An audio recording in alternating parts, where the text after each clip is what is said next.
crime scene? No, right? Definitely feel that. I didn't. I know. What I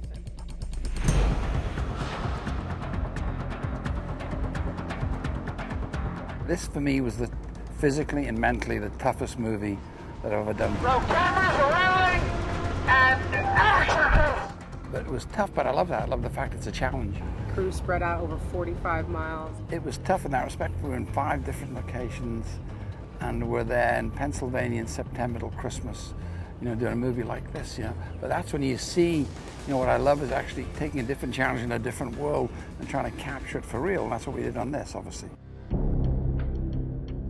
I think the first out-of-body experience I had was the first meeting at RSA, and I come in and it's Denzel and Tony, and we're sipping Pellegrino's, talking about maybe doing a film together, and shook hands and we leave, and it's the moment you get in the car and you realize that you've just talked about maybe doing a film with Tony Scott and Denzel Washington. So for me it was, I'm living the dream. It was just an absolute honor to get a chance to do it. I can't even, It's so interesting because it's like I got super excited. The same thing. I'm like, I'm gonna do a movie with Tony Scott and Denzel Washington again. It's gonna be so great. And I laugh because this is the second movie we've done together, and in both films we only had one scene together. But we talked much more in the other one. I know, we had like our one big chunk, yeah. That's right. I wonder if you can help me. I can't decide which one of you two I'm gonna kiss first. Connie. I have a real problem when I read a script. I just breeze by all the action and I get back to the scenes between the guys. So I didn't even think about it until it was happening. It was like day 5 of the grain storm and I can't breathe and I'm picking stuff out of my nose. That's when I think I really realized what I had got myself into. I know when I first read it, I was like, well, why is the other guy like the hero at the end that jumps in the truck? I'm gonna jump in the truck. And when I saw that first train, I'm like, no, I'm the old guy. Let the young guy come. Action, the action! What you guys read originally, that was the best page turner I've ever read. Yeah. Because I was the same. I flew through it. And then when we started at home, the characters started to talk to the real guys, and they told us about their first day together.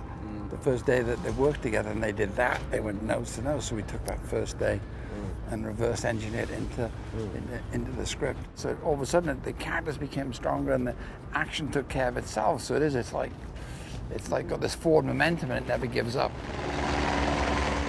I loved it when I read it. I thought it was super powerful. I think that was one of the things that attracted me to the script, though, is the story that's in it of the people who are dealing with each other, and the relationships are very strong and very provocative for people who are strangers to each other. That's what always inspires me. Is always the characters I'm inspired by and touching a world, that I've never touched before in a different way. That's the engine of the movie, and the characters got honed, based upon Dee and based upon Chris. To build that arc of 2 guys that are getting into a cab of a train that don't really like one another for their own reasons, it really has nothing to do with the other person, it's just the incredible amount of shit that they bring to that day. That was really tough. And it was a matter of, because there are little 8th-page scenes that you have to build, and if you're doing it out of order to create the where are you? It was difficult, and also then to find moments of being able to connect with the other guy, and that's I remember that with Tony a lot is we throughout the takes we'd find different colors to make sure that we covered ourselves so that when Tone got in the editing room that he could then really help us build that arc. And it really is so interesting to watch a dynamic where there's not anything necessarily personal that you dislike about each other, but almost as if you did. There's reading it just comes off like there's straight kind of antagonism that's going on between these 2 people, but it has nothing to do with any personality or backstory, just literally your position. Right. And what the other one means to the other in relation to your work and how important that is. I'm always inspired by the real world and real people, and that's what has always driven us as well, because we've always looked and tapped into a different aspect of your personality in the characters that were driving that story. Which aspect of my personality is it? In this one. The afraid guy. The guy next door. The guy next door. My process is that I'll never just jump from one movie to the next. I always take a little bit from the last and rebuild it. But I'm always trying to find ways of how I view the world, how I view people, and how I handle it. And that's what's exciting. Just to repeat yourself and repeat formula, for me is when I say it's boring, I am inspired to actually attack a different world and different people in a different way every day. So that's all I'm doing. A movie like this, an audience senses and feels when you're inside the real elements, you know. What's our speed? We're under 50. The technology today enabled me to shoot this as real as possible. And out of shooting in reality, every setup there's positives and negatives, and I always try and capitalize off those negatives and say, okay, I should be doing a little bit more of this or more of that. But you get an energy that you can't get. You know, and me doing a movie on stage, doing a special effects movie would kill me because I get ideas all the time as you're doing it, you know. I remember we flipped the train, we flipped the real train. People wanted to do it CG, but honestly, it was cheaper to do it for real. Really? Because those trains were old, and it was actually cheaper to do that. You know, CG was very costly, and so it was hard to do. Did you end up buying those trains? Yeah, but Chris, those trains, they were on the scrapyard, and so all they did, the boys, you know, the effects guys, they put their own engines in, and I say when you see that flip, it's brilliant. So it's really hard. You look at CG, and even no matter how great it is today, it's still, you feel you're missing the heart and soul. You feel something's wrong. My mum always just said to me, she's 95 when she died, and she'd still say, that scene doesn't feel quite right. And it's always because it was CG'd or something. Because, you know, CG, whatever. Now this is, you think about Avatar, how brilliant it was. But still in a movie like this, an audience senses and feels when you're inside the real elements, you know.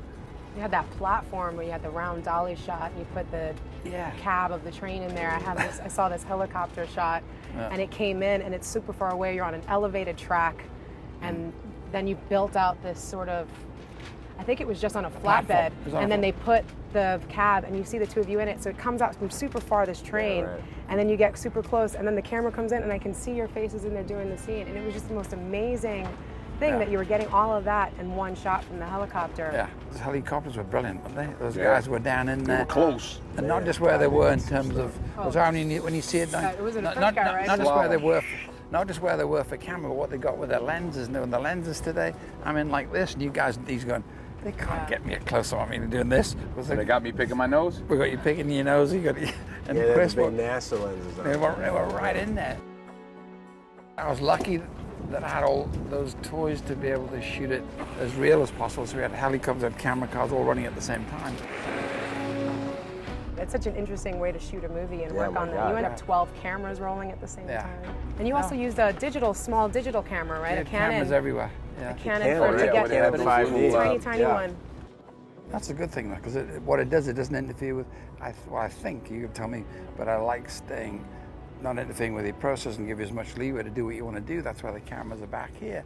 And I'm always criticized of being indulgent, but indulgence is good because it enables me to do less coverage. Coverage is always, I think, is a killer in terms of when I'm going to come back in and do this and that. And rarely do we have to do that. So it gives you more freedom to do what you want to do and build off it. So that's why I like building those long takes as well. That's what I like doing with you, doing it. And the longer the takes, you find your rhythms and right. And I don't know how. I've never seen other directors work. I've never been on your set. They've been on my brother's set. Never been. So I don't know how other guys actually work. It's all got a different process. It just gives you more options when you get in the editing. Right. It does, Chris. But at the same time, I think, and JJ works similar to me, doesn't he? Abrams. Absolutely, 100%. Yeah. So what it does, it also enables you guys to get long takes. You get, and I watch you formulate and build and shift and change and so that using all those cameras gives me all those options, you know. And and also I stay back. Yeah. It's really interesting because I tried to have as much of a feeling for what you guys were actually doing because I didn't have any of that. I didn't even have the training that you guys had, like training because you're really running on top of these trains. That man was. You didn't run on top of the train? No, you did, man. I got the grain. You hung off the side of it. You got I did some hang. I did some jumping. No, not cornflake. The fiber, like the kashi, it the looks kashi beautiful. that turned to mush. That was fun. Rainstorm. But I think we shot me running first. Yeah. Of me anyway. You shot Chris with the grain. Yeah. You should actually had me get up there later. After we did that, the ending thing and throwing the punches and all, by that time I was much more relaxed. You know, after you had gone all the way up, we had done all your. By that time, we could have gone. I was gonna bring it up then. We could have gone back and shot me running along the top. I was ready. Down then you were cooking. I was ready. Yeah, I was good by then. Yeah. No, it wasn't that bad. You know what was in retrospect was more the helicopter behind me because he kept getting closer and closer.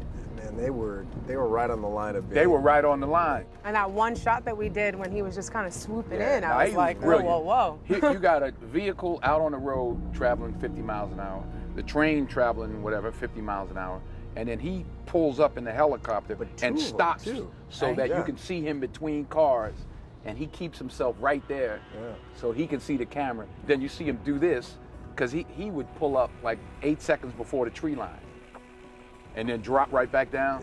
He was crazy. He's got the best instincts, both those guys. No, he was they know exactly where the camera is. Alan and Fred, they know exactly where the camera is, so they're always in the right place. And then, and the stuff with you on the top is blowing past you. Blowing and past. with Chris, he just sat there alongside Chris and down in that brainstorm. Yeah. Man, and there were power lines, trees, and he's like right by us. Now for me, it's the scariest movie I've done in terms of my responsibility for somebody getting hurt. So every day I've got to work. And nobody did, not a soul. Huh? Nobody. Yeah. I mean, the most dangerous thing that happens is that we lost the train, right? Towards the end. Well, did you hear about the guy when he jumped into the truck and he almost fell?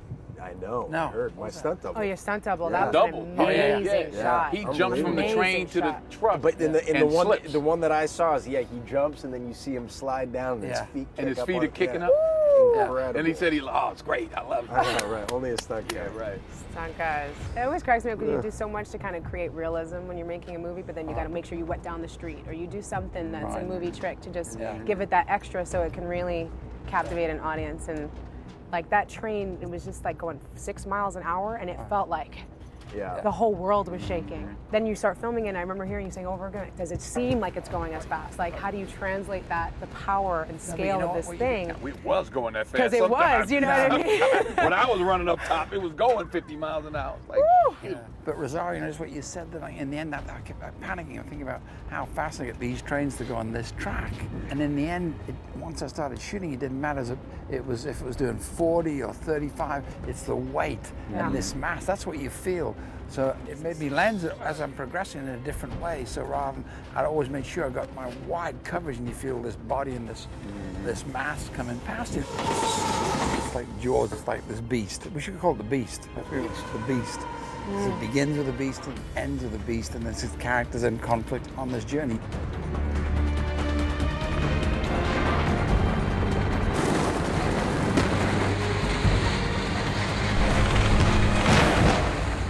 and there you have it.